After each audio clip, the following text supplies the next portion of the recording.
ইবাদতের জগতে সবচেয়ে শক্তিশালী পাওয়ারফুল ইবাদত হলো দান।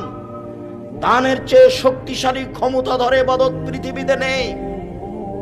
আপনি যদি দান করেন তাহলে আল্লাহর রাগ মিটে যাবে, আল্লাহ আপনাকে জাহান্নামে দিবেন সিদ্ধান্ত নিয়ে আছেন। আপনি 500 টাকা দান করলেন, তখন আল্লাহ বলছেন আচ্ছা আচ্ছা ঠিক আছে যাও যাও, নরম হয়ে গেছে দানের ক্ষমতা। আপনার মায়ের কবরে শাস্তি হচ্ছে, আপনি 5000 টাকা দান করলেন, কবরের শাস্তি বন্ধ। আমি বলিনি, এই কথা মুহাম্মদ সাল্লাল্লাহু আলাইহি ওয়াসাল্লাম বলেছেন। রাসূল সাল্লাল্লাহু আলাইহি সাল্লাম বলেন, পানি যেমন আগুনকে নিভাতে পারে, দান তেমন পাপকে নিভাতে পারে।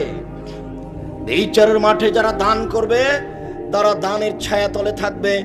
যতক্ষণ পর্যন্ত বিচার চলবে ততক্ষণ পর্যন্ত দানের ছায়াতলে থাকবে। আমি অনুবাদক মুহাম্মদ সাল্লাল্লাহু আলাইহি ওয়াসাল্লাম এভাবে বলেছেন। পৃথিবীতে সবচেয়ে শক্তিশালী ক্ষমতাধর ইবাদত হলো দান। এর পরেও যদি সালাত না থাকে তাহলে আল্লাহ দানের মতো ইবাদতকে কেটে দিবেন।